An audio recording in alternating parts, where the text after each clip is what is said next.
Naka, Bale Kito, Tubou Lakeba, hello everyone, my name is Bale Kito. I hail from the villages of Tubou Lakeba in Fiji. Today, I want to thank the International Indigenous Research Conference for giving me this opportunity in undergrad. It's quite overwhelming seeing reading a lot of people, professors, doctors, and me myself, when they ask me, I'm graduating this year, so I'm very stoked. Today's, I'll be diving into what research I'm in and what I'm looking at. The topic of my research is the interface of Pacific cultures and the digital use in Aotearoa, a qualitative and Pacific perspective. First and foremost, my research team, also my supervisors. We've got Associate Professor David Scarf, Department of Psychology, and also Dr. Edmund Falk, sitting right there, Senior Lecturer in the Department of Human Nutrition, Associate Dean, Divisions of Sciences, and also my boss. First and foremost, we looked at a review of literature.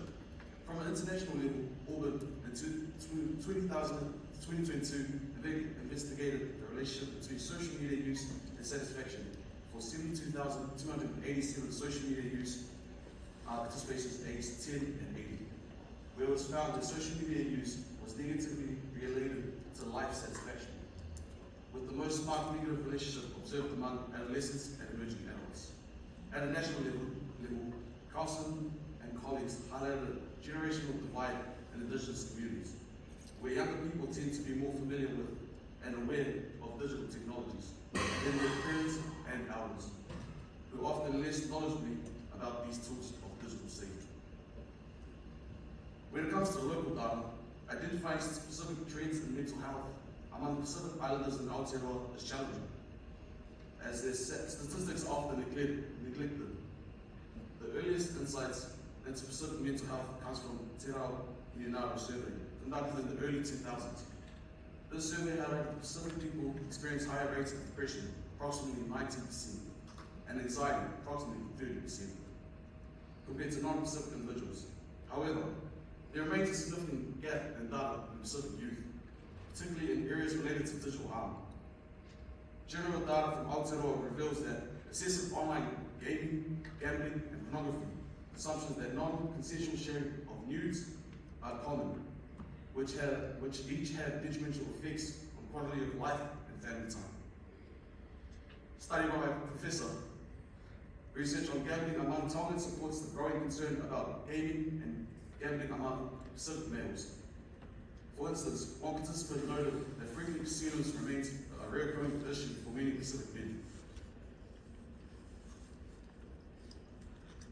So, what is the purpose of this research? The project aims to explore the digital well-being and harm experienced by Pacific males in New Zealand, focusing on the attitudes, influences, and risk and protective factors. The goal is to improve digital well-being for Pacific individuals affected by internet harm using a free-flowing talanoa approach. The discussion centered on digital well-being and harm, where participants were encouraged to explore other topics as well. What are the questions we are trying to answer from these talanoas? Firstly, what are the Pacific males' understanding and experience of digital engagement? What are Pacific males' views of digital harm as well as positive digital well-being? What strategies can be used to prevent and minimize digital harm and enhance positive digital well-being to inform policy and health and social providers that work with Pacific families, churches, and communities? Research assignment. The qualitative study of phenomenology, a talanoa research method. Talanoa is kind of a free-flowing conversation between groups, people, it's a specific method. I want to emphasize on the 5 kapa focus group, kapa. Kapa is a part of our culture. It's part of the Pacific tradition that's been going for a long time, and I think now I can say for myself, I'm a kapaholic. It makes me communicate with my boys, we share, it's meaningful, it's a conversation, and using this kind of design, this method, as emphasized, which I'll show you later on in the results. I sampled. The study is tends to sample at least 100 Pacific males. We recruited through churches, networking through Facebook, social media, also through groups of friends and university colleagues. Data was collected through talanoa, through data collection by focus groups. We've done one in New Plymouth, Christchurch, 2 in Otago, 1 here in Auckland. We're later going to do recruitment in Christchurch, another one in Christchurch, and we're also going to do Wellington. The data was interpreted using reflexive thematic analysis. So there was a lot of transcribing. I used I emphasized that the boys could speak their native tongue, because that's who they are. So they were able to speak Tongan, Fijian, and Samoan. And for me personally, it was amazing to see, but it was also hard as well, because I had to ask some of my colleagues to translate. Ethical consideration, by doing Whaikala, Talanoa, it made the boys feel respected, made them feel welcome. I felt like the research itself was not a research project. It was more just a session where you can just come and drink kava. Some of the themes I'm going to talk about today are just 4 themes, but there are many other themes that have come up in this research. I will just emphasize on some of the quotes that have come out today. So representation on social media. Police T7. Much people will know what Police T7 is. And this represents us Pacific and Māori. Whenever it's someone that comes up on the show, it's either they're age 20, they're Pacific or Māori. Am I wrong? No, absolutely correct. And for this was said by a 23-year-old Tongan male here in Auckland, where Auckland is known to be the island city. The other thing I want to emphasize on this quote, second quote, critics don't really know what digital safety is or cyber safety. It's like, for instance, see heaps of families when their arguments they post on social media. Said by 18-year-old Fijian male. We see nowadays, when you see online, we see all the posts between our families, but they don't know themselves that everyone in the world can see it. And what impact that has on the children, them seeing it as well in our day and age. These boys can say these things, these boys have put this up because themselves they can't go to their parents and argue against this. Because it's not their place. But they feel like there's an issue with this and it has to be said. Second thing is family, friends, and finance. For us, Pacific Islanders, financial thing is a big thing for us. We have obligations, it's who we are. When one person calls, we answer.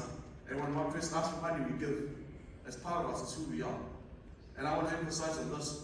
21-year-old Fijian male said, "Son, 10,000 to pay in the bank, that's what the family has to deal with." For us Pacific family, we tend to show that we are financially rich. And we tend to show this on social media. You can see it through weddings, funerals. You see all this big money going to use, but you don't know that this money comes from the bank.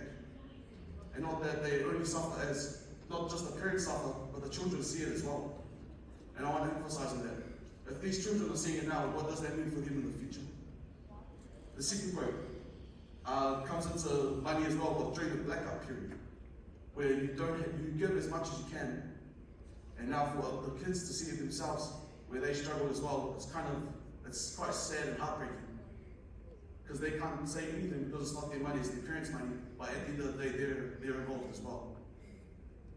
Is pornography good or bad? This is a theme I brought up. It's a very sensitive topic to the boys, and it was a really funny one as well, I can say. So from a negative group, a Fijian male 18-year-old said, "I feel like it creates more mental health issues. Because when they keep doing it over and over, like it's an intentional reflex for them. And when they get horny, they just go and watch porn and worse for them." It gives them the realistic, like nowadays, this 18-year-old male said he watched porn in a hostel here in Auckland. I won't name the school, but that's what I'm going to say. That goes to show that even in the areas where, like high school, where despite this now, the white fellow would say that it's not allowed and everything, the boys have data and how accessible it is, he watched it in high school. It's better than going to a random girl and like asking for sex and cheating on your missus, and all like you're horny and no girl wants to be with you, and then rape someone. Do you see what I mean? There's positive, there's good and bad. And it's emphasized between these males being able to speak up and say these type of things that are really sensitive topics that we have opened and delved into. Digital influence on mental health. I think this is the biggest finding that I've found so far in my research. It's quite an emotional one as well.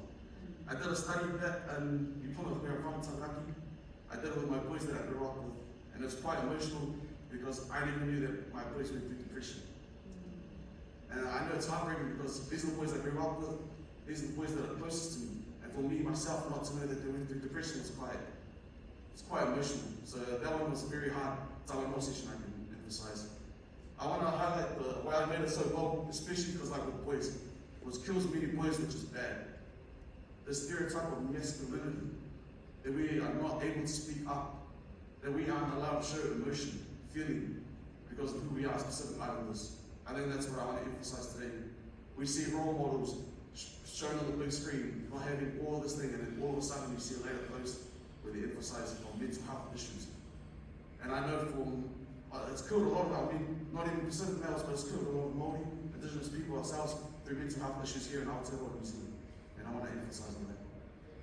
Summary, limitation. This wouldn't be a study if there's no limitations. So lack of quantitative data. And I've done quite a bit of focus groups, but there's voices being missed here. That's why this research is just a little project that can lead into a bigger project.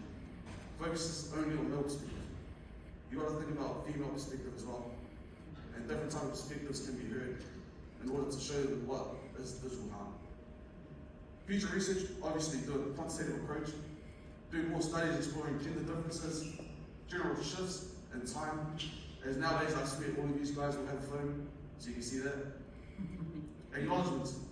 First and foremost, to the boys, participants, the boys that are now called family, my brothers, for them being able to share their story, being able to express their feelings, and how digital harm, digital well-being, and opening themselves to a space where I've been able to create.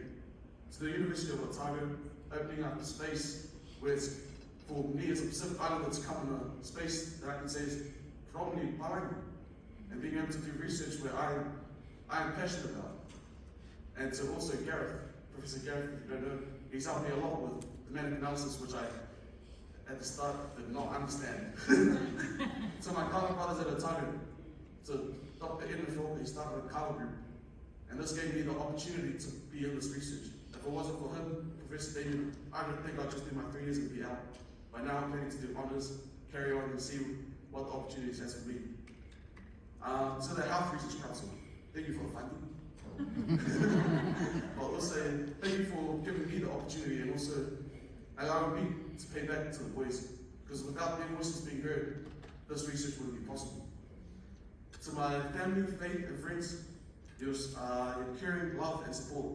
As without you guys, I don't think I would be up here today presenting in front of a lot of people that are probably professors and doctors. So thank you. And just want to emphasize, the photo on the right is the New Plymouth boys that I grew up with and went to the Stala. The Stala went for 6 hours. And I want to emphasize on that because we talked about mental health, and I think that was the biggest one that I did my findings. And on that being said, I want to say a big Thank you very much.